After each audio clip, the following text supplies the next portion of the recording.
Take the Leap is the podcast where we get real about the roller coaster that is entrepreneurship and life. Sure, some folks make running a business look like a walk in the park, but let's be honest, it's more like a wild ride through a theme park with a lot of unexpected twists and turns. Join us, your co-hosts, Ashlan and Tory, as we spill the beans on our own real-life experiences and shine a spotlight on some amazing guests. From the highs of success stories to the lows of epic failures. And hey, we'll even throw in some cringe-worthy, laugh-out-loud, embarrassing moments for good measure. So buckle up and tune in every Tuesday and Thursday for a dose of raw, unfiltered truth about what it's really like to chase your dreams and build a business. Whether you're a seasoned entrepreneur or just dipping your toes into the startup world, we've got something for everyone. Even if it's just to make you think, wow, I'm glad I didn't do what they did.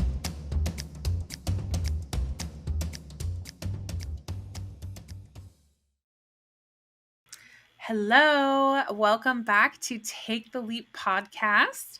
And today, Ashlan, you and I would like to talk about knowing when it's time to go. And I think a lot of this conversation is probably going to focus around knowing when it's time to leave an opportunity, knowing when it's time to let go of a client, knowing when something just isn't working out for you and the vision you have for your business. I just feel like this is such an important topic.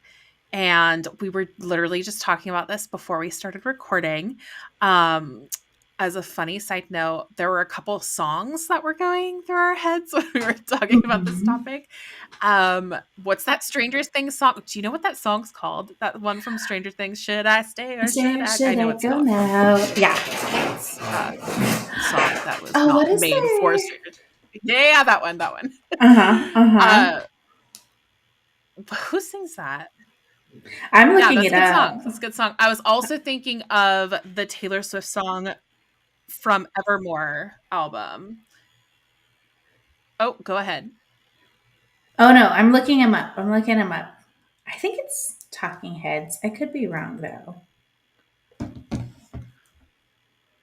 Oh, it's The Clash. Right. I'm wrong. It's not from my era, so. Oh.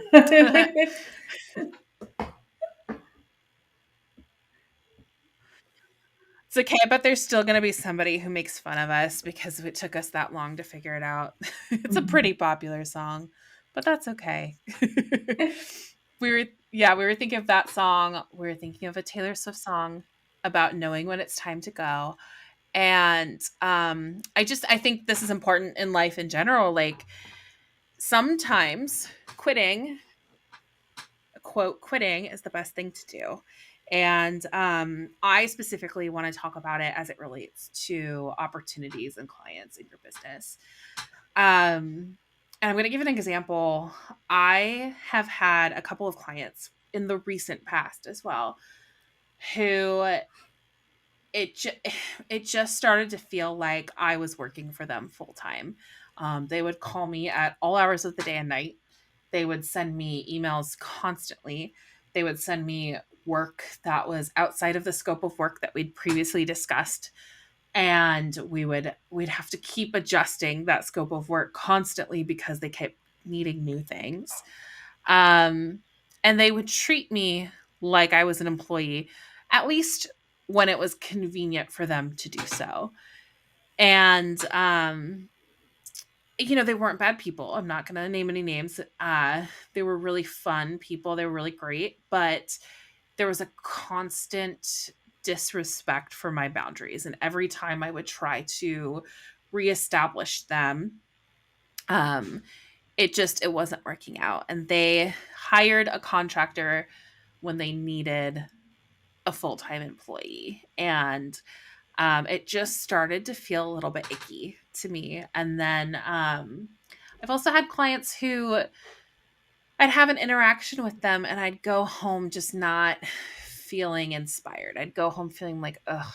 And I'm not saying that all of your work has to be inspiring, but just listening, I guess, to your body and to your gut and to yourself when it's like, they say with friendships, if you go out with a friend and you're hanging out with them and catching up and you go home and you just feel like alive and magical, or I'm so tired because we talked for so long, but it was so good to see them. I feel so good, in their presence. I see their name on my phone and I just get really excited.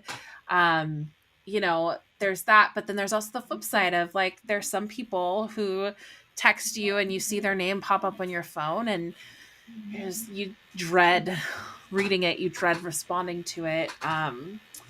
And I just feel like those same rules can apply to business, right? Like if something feels off, if there's an imbalance in boundaries in the relationship, or if you're feeling icky every time you talk to them, for a lack of a better word, icky. If you feel icky in business, I feel like listening to yourself is just going to help you tune into those things faster.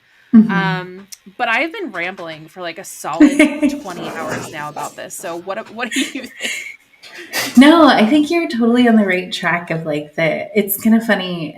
There's this show, oh gosh, what is it called? What We Do in the Shadows. And there's a character on it who's like an energy vampire. So he's not like a traditional vampire. By the way, it's a vampire TV show. It's hilarious. But, there are clients that feel, like they take more energy than, that you're getting paid for or whatnot. And, if you think of the 80-20 principle, right? Like, they always say like 80% of, what comes is through 20%. It abides both on like the positive and negative side, right? Like 20% of your clients who are maybe the problem children clients will take up 80% of your energy. And imagine if you were able to shift that somewhere else, or like listen to the red flags. You know what I mean? Like you had said, like asking for things that are out of scope, or like, I don't know. I'm definitely one of those folks who, like, yeah, you can, I think we've mentioned this before. Like I've given clients my phone number, but like I reserve every right to ignore your message if it is not, if it's not urgent or important, or if it's, I mean, there are certain things that I'm like, cool, do the bat phone thing. Like your entire website is down. I will drop everything to, to try to get that back up for you.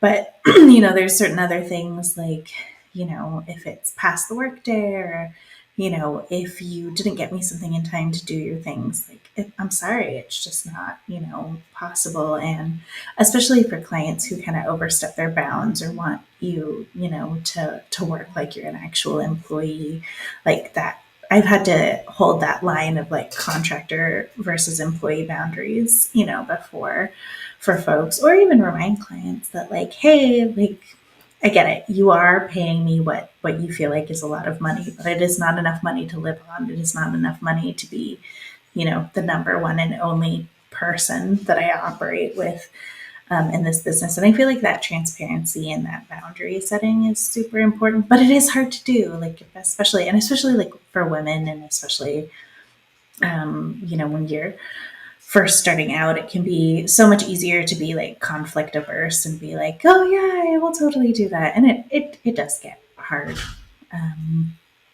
especially with that. But I feel like actually I find myself with like clients that I like more often, like, are very nice and humble and generous. Like I will totally not have good boundaries with them.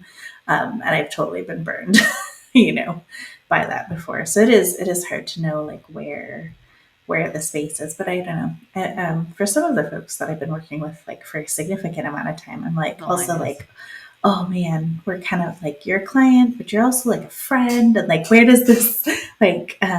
There's one client in particular that I'm thinking about. It's just like, like we go out and have, like when I'm in town in Portland, like we go out and have drinks, and I'm gonna have to be like, oh, like we're in friend zone now. We are not in client, client. And agency zone. And so, yeah, having those boundaries, I think is important. And I have heard of folks who have a hard time setting that, or recognizing that, like, what you do, you know, does impact your working relationship with folks as well.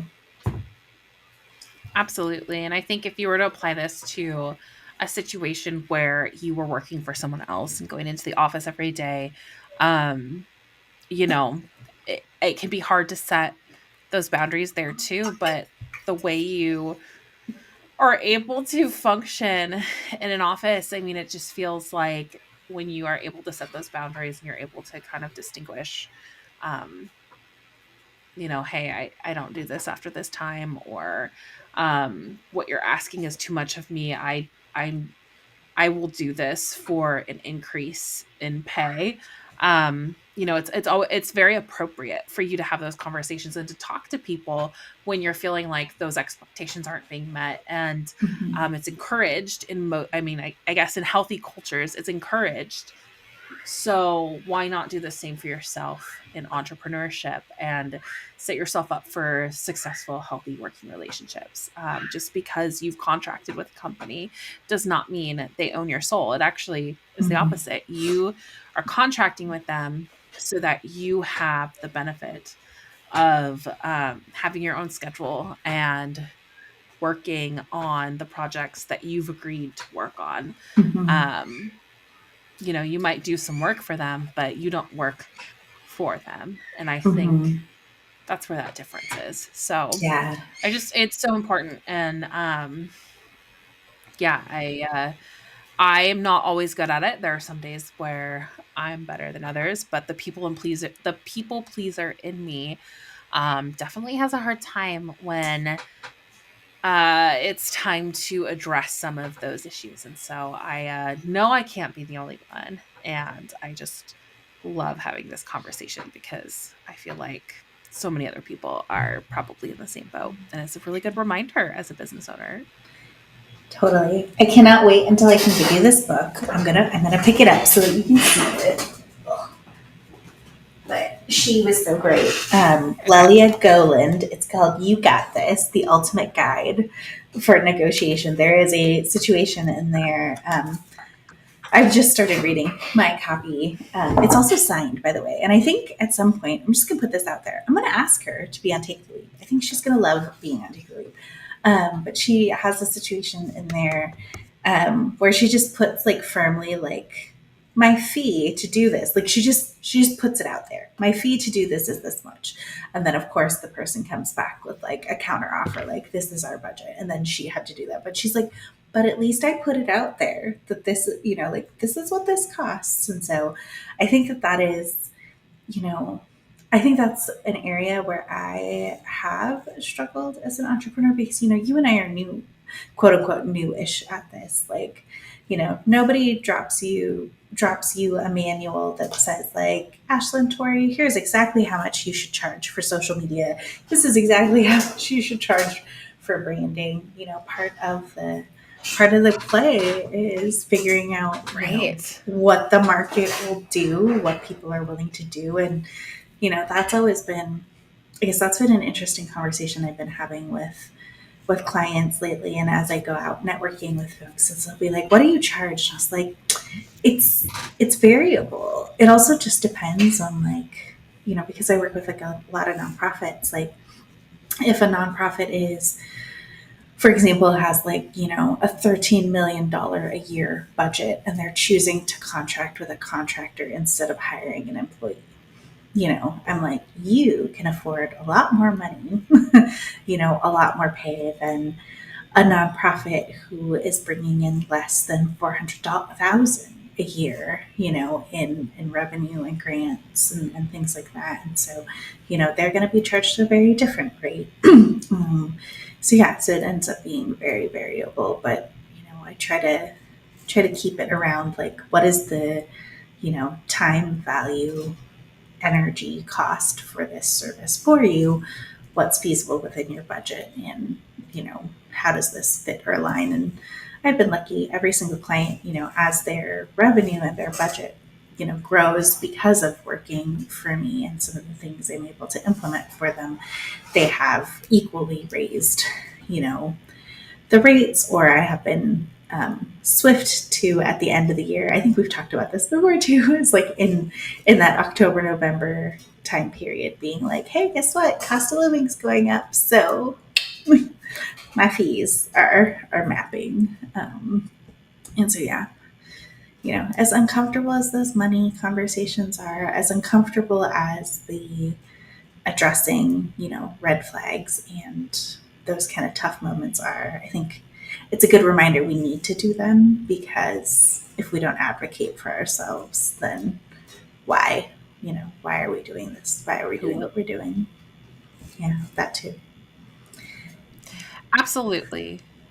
Absolutely. I 1000% agree with that. And I think that just kind of coming back around to how to know when to stay and when to go, how to know what opportunities to go for and which ones not to. I think the more you practice this auditing of your relationships and how you are feeling about each and every one of your clients and the opportunities that you take, I feel like will just help you become better at being able to make decisions quicker on which clients you want to work with and which ones you don't, which opportunities to take, which ones not to. And I also feel like sometimes you have to say goodbye to a client that's just not the right fit for you to make space for a client or opportunity that is going to make a world of difference in your business. And yeah. Totally. Yeah. And it's not a decision you can delegate. It is like a muscle that you need to like flex yourself. But, it is nice to get into containers like this where you can talk about it with another person and be like, yeah, that I was making the right decision, or yeah, that shouldn't be that way. But yeah, ultimately, having that awareness for yourself is important. Absolutely. Absolutely. Well, thank you everyone for listening to another great episode, another great conversation with Ashlan and I. And if you have any ideas or questions or thoughts about this topic, feel free to DM us on Instagram or send us an email at aloha@taketheleap-today.com. And we will see you next time. Thanks, everybody. Bye-bye. Thank you for listening to the Take the Leap podcast. We hope you found useful takeaways you can apply to your entrepreneurial journey. Subscribe so you don't miss future episodes, and keep in touch and follow us on Instagram. If you have business questions, shoot us a direct message or leave us a comment. We'll try to cover it in an upcoming episode. And visit our website, taketheleap-today.com, for more resources like our online course that accompanies this podcast.